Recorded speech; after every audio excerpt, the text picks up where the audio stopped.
Il existe des secrets que l'on emporte dans la tombe, et d'autres qui finissent par brûler les lèvres à mesure que l'ombre de la fin approche. Imaginez un homme qui colgante plus d'un demi-siècle, un vécu, avec une vérité capable de réécrire des pages entières de l'histoire d'un pays. Cet homme, c'est Aurelio Méndez Carrasco.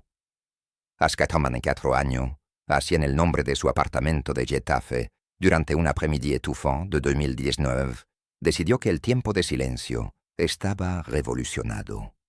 Il ne s'agissait plus de loyauté, mais de libération. Il ne s'agissait plus de peur, mais de mémoire. Aurelio n'était pas un ministro, ni un général, ni un diplomatico. Il était bien plus proche que cela. Il était l'homme qui voyait tout à travers un miroir rétroviseur. Colgant 11 ans, il a été le chauffeur personnel de Francisco Franco, l'homme qui tenait l'Espagne d'une main de fer. En la mitología del régimen franquista, todo el orden, la rutina y la prévisibilidad.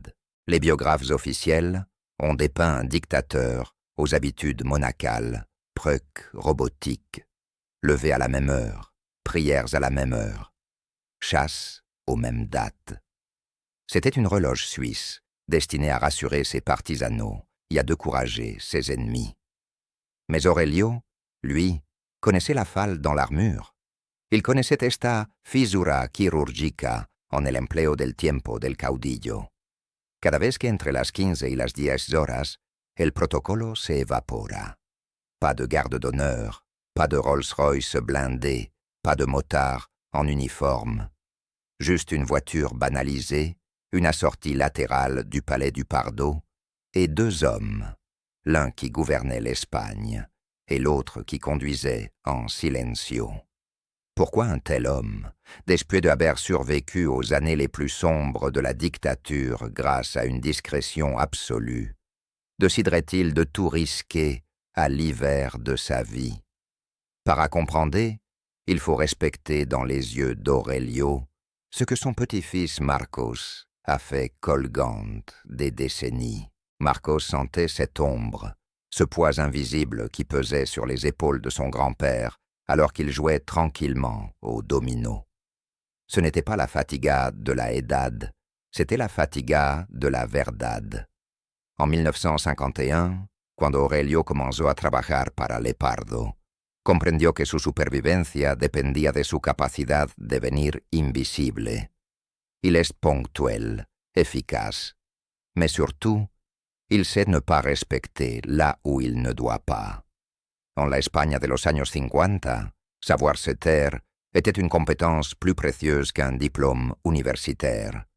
Desde marzo de 2019, con el botón de encendido de un simple ventilador para Seul Témoin, Aurelio le pidió a Marcos que sorteara su teléfono y presionara el botón grabar. Esto qui a suivi n'était pas une simple anécdota de rétractation. C'était 47 minutos de confessiones brutas qui allaient pulvériser l'une des versions les plus soigneusement construites de l'histoire contemporaine espagnole. Aurelio ne parlait pas de politique. Il parlait de ce qu'il avait vu chaque samedi dans les rues calmes et aristocratiques du quartier de Salamanca. Il parlait de ces portails de marbre où le dictateur disparaissait, laissant derrière lui son escorte et son image d'homme de famille irréprochable. Préparez-vous, car ce que le chauffeur a vu par son rétroviseur va changer radicalement votre vision de esta época. Para comprender el amplio secreto de Aurelio, debe haber comprendido el comentario que hace descubrir al hombre más vigilado de España. Ce n'était pas une disparition brutale, mais une éclipse chirurgicale. Dans les registres officiels de la maison civile et du service de sécurité du Pardo, ces après-midi de samedi étaient marqués d'un vide administratif. On y lisait « Oficina privada »,« Repos », au personnel temporal. Rien qui ne puisse alerter un historien ou un garde du corps. Le rituel commençait toujours entre 14 et 15 heures. Aurelio no recibió órdenes por escrito. Todo était oral. presque murmure. La consigna était claire. Ne jamais utiliser la flotte officielle. Pas de Rolls-Royce Phantom 4, pas de fanion, pas d'escorte vrombissante. Le véhicule choisi était une berline Sombrio, Comuna, prácticamente anónimo.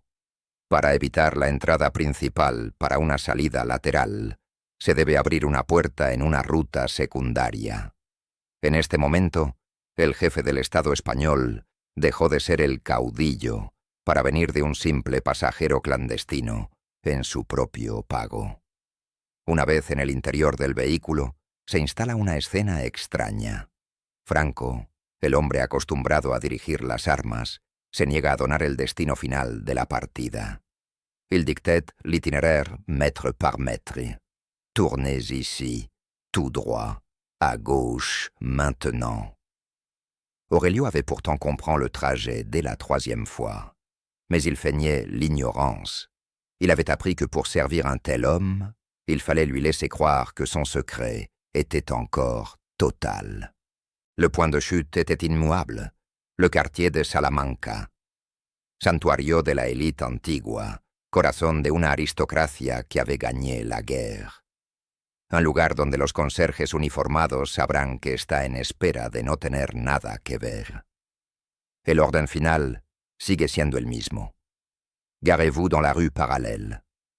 Jamais devant la Puerta.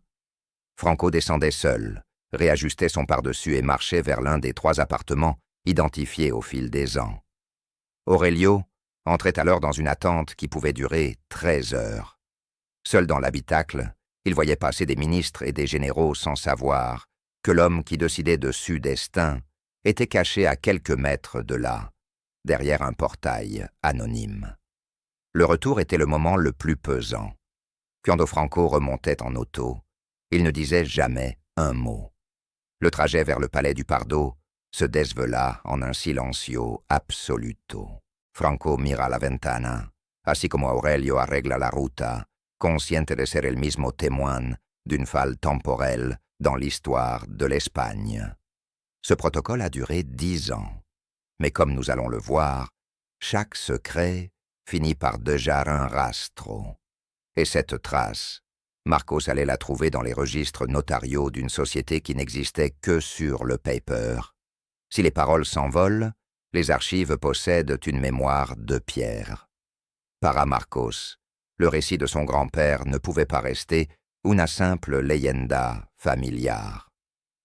En tant qu'historien, il a entrepris un voyage au cœur de la bureaucratie espagnole, à l'Archivo Histórico de Protocolos de Madrid. Là, manipulant les documents avec des gants blancs, il a commencé à tirer le fil. Disponemos de las direcciones de los apartamentos de Salamanca. Il ne lui restait plus qu'à descubrir à qui ils appartenaient. Les 13 appartements étaient registrados au nom d'une seule entité, l'Inmobiliaria Castellana del Centro es el Sur. Le papier, esta société constituée en 1952, était une coquille vide. Mais c'est en consultor l'acte de constitution que Marcos a hecho el descubrimiento mayor.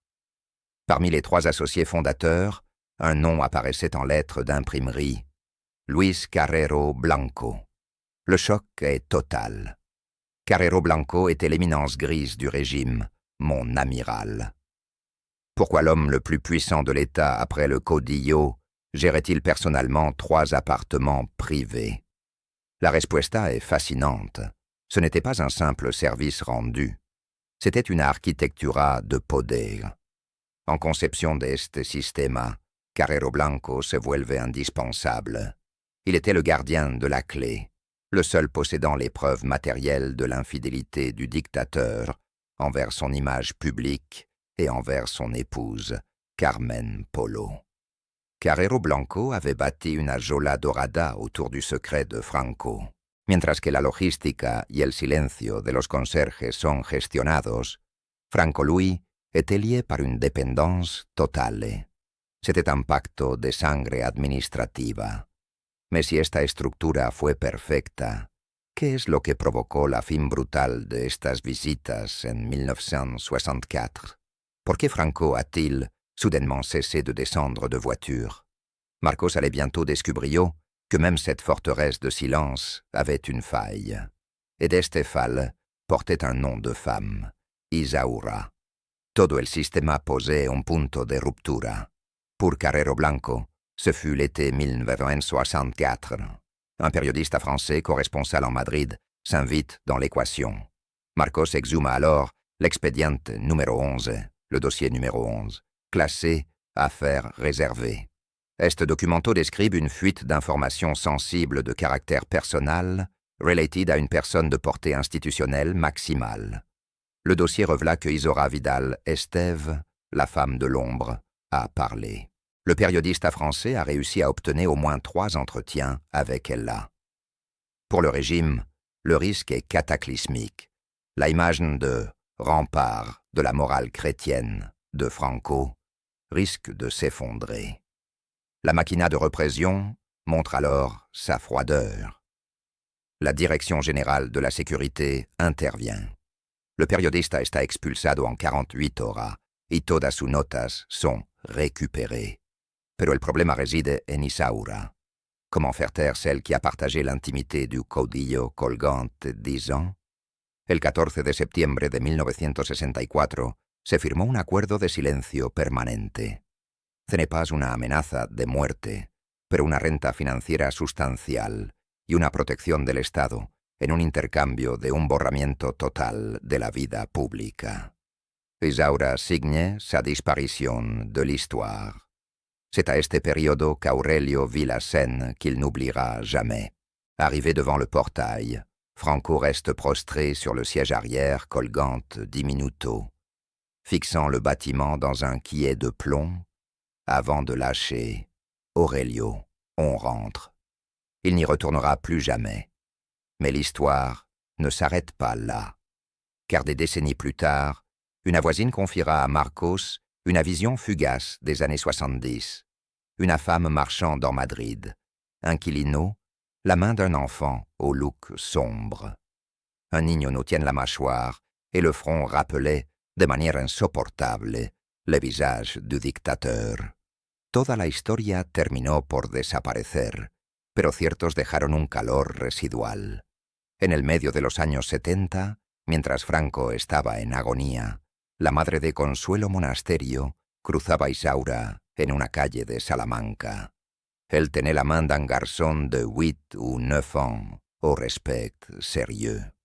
Un niño no tiene el parecido con el rostro que se muestra en todas las pantallas del país flagrante. Isaura a continué son chemin, importante le secret vivant d'une lignée dont l'existence même était une insulte à l'État.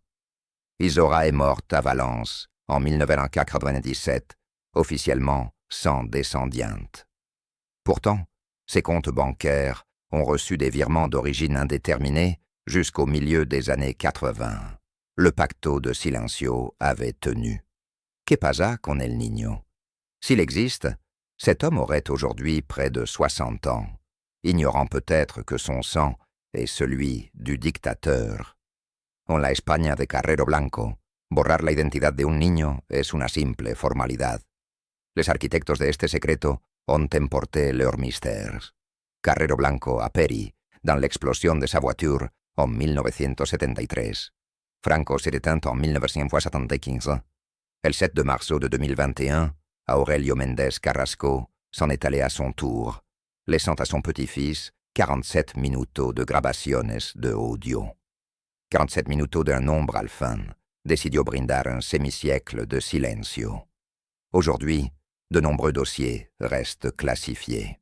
Mas la historia de Aurelio y de Isaura nos rappelle que la verdad finit todos los días para encontrar una fisura para remontar la superficie.